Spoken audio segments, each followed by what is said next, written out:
Hey, hey, welcome to the live. I'm so glad you're here. It's finally sunny in Tennessee. It's been raining for like the last 2 weeks, so I had to record this outside on my back porch. I'm really excited to go over this because if you've been listening, if you're a loyal listener for the lives, I frequently talk about how honestly they make me kind of uncomfortable. I don't feel super comfortable sitting in front of um, a camera and recording and having no one talking back to me except sometimes people on the comments, which I really appreciate when people do comment. But I just wanted to talk about something real that was like not no pressure, anything. I just want to do something like a little different, not sitting here and acting like I have some advice or something figured out because honestly, I think a lot of people need to hear what I'm going to talk about this time. So, if you don't know me, I'm Casey. I do member engagement and operations, a little bit of everything for the NNBA. I have been a nurse since 2019, um, and I work with successful nurse entrepreneurs every single day. My boss and my colleagues are people who are running successful six-figure, seven-figure businesses, consulting firms, course empires, clinical services, and I watch them winning and cheer them on, and that's my whole job, and I love that. But sometimes I also just think like, sorry, my dog's over here digging holes. He's enjoying the sunshine as well. Um, but I also sit sometimes here and I'm like, how did they even do that? And that's my whole, job is helping nurses get to where they can do that. So today I'm just going to be real with you. I just want to share the things that like I'm still confused about as someone who's on the inside but still figuring out my own path. And I have a feeling a lot of people would feel very seen if they're watching this because we do have a lot of successful nurse entrepreneurs, but we also have a lot of people that just don't know what to do next or don't know what their next step is or even their first step. So I'm going to just give you guys first a little intro on me because I do think context matters. I spent years as a psychiatric nurse, and then I also did some clinical sales and marketing. I've done IV nursing and urgent care. I've been at the bedside, and I've been in like the boardrooms, and I've been kind of everywhere in between. And I spent, 7 years of navigating these different healthcare angles before I got the opportunity and made the decision to step completely away from bedside. So right now I work for the NNBA, which if you are watching that and you don't know what this is, I'm going to tell you a little more about it and what we do. Um, and I do contract work on the side for a physician. So that's been going on for about 5 years. So technically, I am a baby entrepreneur. I have a side hustle. And now I'm at this place where I'm asking myself, like, I see it possible for everyone else. How could I make this more? Could I actually go full time as a nurse entrepreneur? And I see this every day. The answer is yes, but I still have a ton of questions. So today we're going to just kind of talk about them together. And if you have anything to add to this conversation, please feel free to comment or share this. I love when people get engaged and then I don't feel weird like I'm talking to myself. So let's get into it. Let's get into some confessions. I'm kind of going to talk about the way I have my notes set up here is I have questions and then I kind of have what I figured out since working with the NNBA. So here are some things I'm genuinely still confused about these things. I want you to drop in the something in the comments if you relate. So how do I know what is right for me to do as my business? How do I know what kind of business is right? Because like there's coaching, there's consulting, there's courses, there's all kinds of stuff. Like I've done clinical work and sales and marketing, I've done psych, I've done pediatrics. So technically I have skills in multiple directions, but that makes it even harder because all you ever hear is you need to get very specific. You need to niche down. You need to niche down. So what I've kind of figured out by just being a part of all these trainings and learning and being willing to learn is that, and just being a part of the NNBA, it's just showing me that people start with what they already know and what they already do. They just kind of package it differently. So like the way someone told me this, Nina had mentioned this to me. My contract work for this physician is a consulting model. I just hadn't named it yet. He's a psychiatrist. I'm a psych nurse. He needed support from an administrative angle, but wanted someone with clinical experience. I have done administrative healthcare stuff. So, and I am a nurse and I did psych. So that's me. That is a consulting model. But it is a question of, like, how do I figure out what is right for me? So you just kind of got to start with what you know and what you do and just learn how to package it. Okay, this is a super, super common question that I guess I technically don't still have this question, but I did for years. Can I still do this while I'm working as a nurse? Because I know a lot of y'all are juggling like 12 to 16-hour shifts, your family, trying to build something on the side. Like, I totally get it. I've been in a similar overwhelmed place of just wanting more, but not knowing how to create more when you're maxed out. So, what I figured out is you don't have to quit first, and you shouldn't quit first. You should build first and then transition. You don't have to blow up your life to build something new.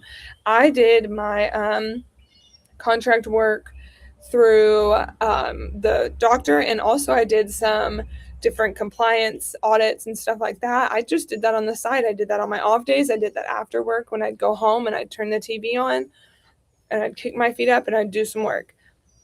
Once I realized I was making enough money to kind of go down on hours, then I could pick up more. And I made more money hourly and I could do it on my couch. So, yes, you can still do it as working while working as a nurse. That is a question, like I said, I don't really have anymore, but I wanted to include it because I think a lot of people are like, how would I even do this?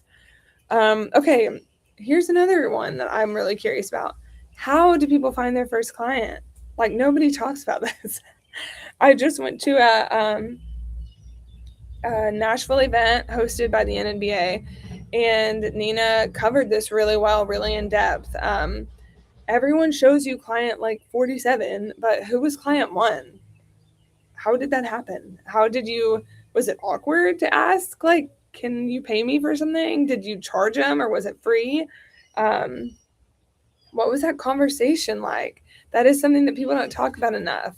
That's why these workshops and stuff are so helpful, because Nina went really, really deep into this.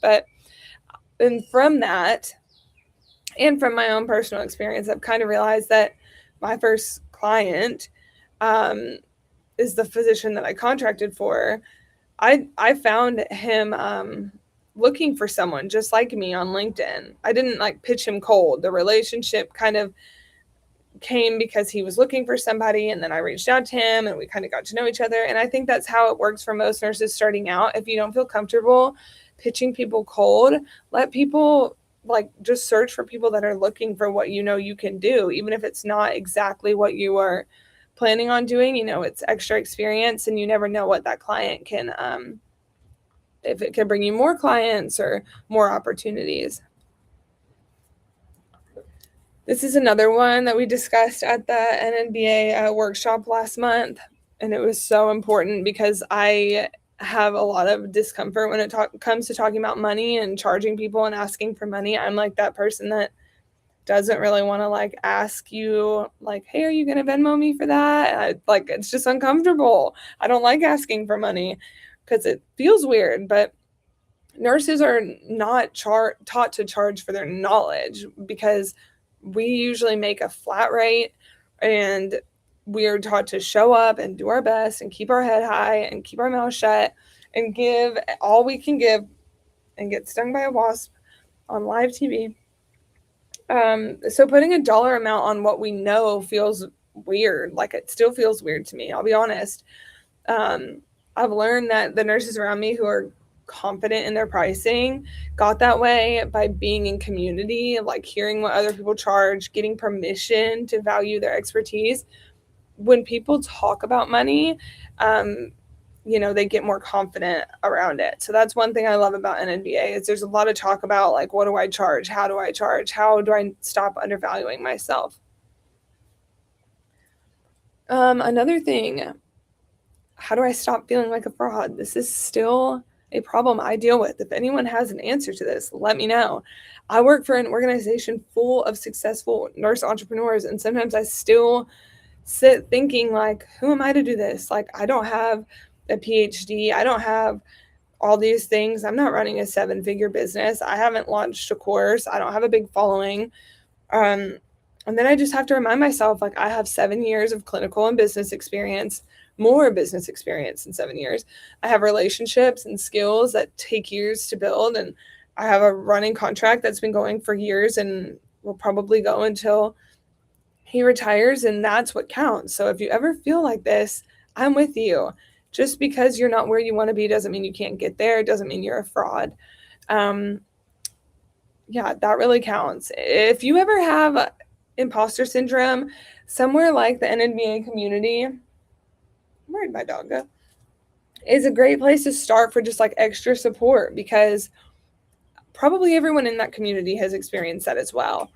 Don't let it stop you from moving forward. You're supposed to be there if you are there. Where did our little mascot go? There he is. All right. This is the last one I kind of wanted to go over because I like to keep these pretty short. Is this the right time for me? Is this even the right time? Is this something I should mess with right now?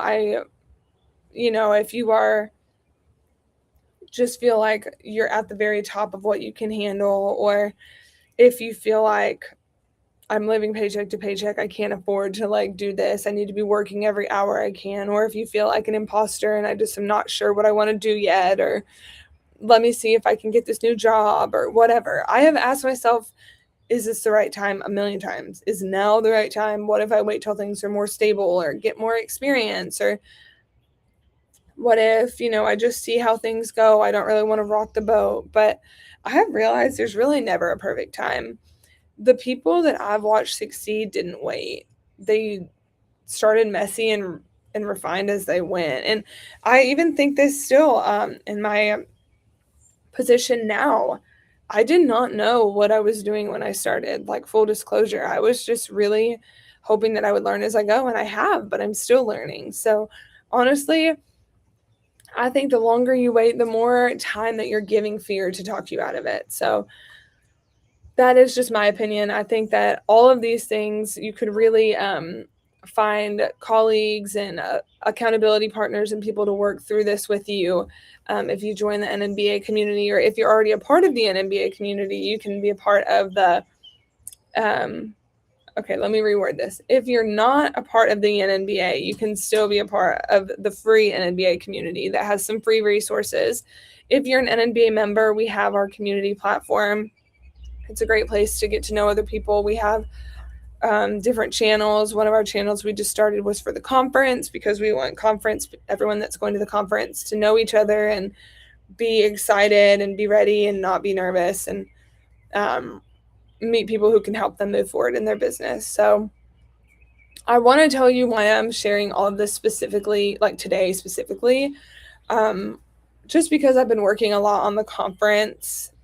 Everything conference that's coming out of the planning. And this event is literally a room full of nurses who have had every single one of these questions, but decided to show up anyway. So most of the answers I have that have helped me get from point A to point B is because of this community and because of all the opportunities I've had to be surrounded by successful nurses and people that are driven and didn't let fear talk them out of their dreams. So NNBA is going to be the community that answers these questions, like how to start, what to charge, how to get clients, how to build while you're still working, how to not let imposter syndrome run your life. And a really great place to start for this is the conference. So I am going to the conference my 5th year as someone who is still on the journey. I mean, I work for the NNBA. I've been a nurse for a long time. I've been going to this conference for a long time. I've let fear talk me out of a lot of things. And this is what makes it so powerful, is you don't have to be running that 6-figure business to belong in the room. You just have to be willing to show up. So if you're a nurse that is asking the same questions I'm asking, NNBA 2026 might be exactly what you're looking for. It's in July. It's not too late to sign up. It's in Scottsdale, which is a great place to go, even if you just want to make a little vacation out of it. I would love to connect with you there, or even now, and just tell you more about it. You can always email me at casey@nursesbusiness.com or just drop NNBA in the comments. I'd be happy to message you and talk more about it.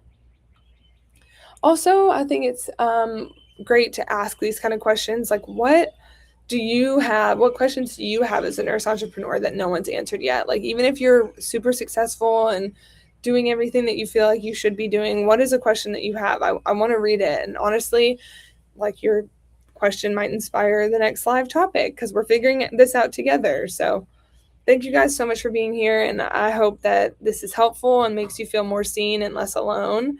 I'm thinking that the next one I'll do will be like things I've Googled as a nurse entrepreneur or a baby nurse entrepreneur, because I'm all about making people feel seen, and you are not alone. And if you knew what I was Googling every day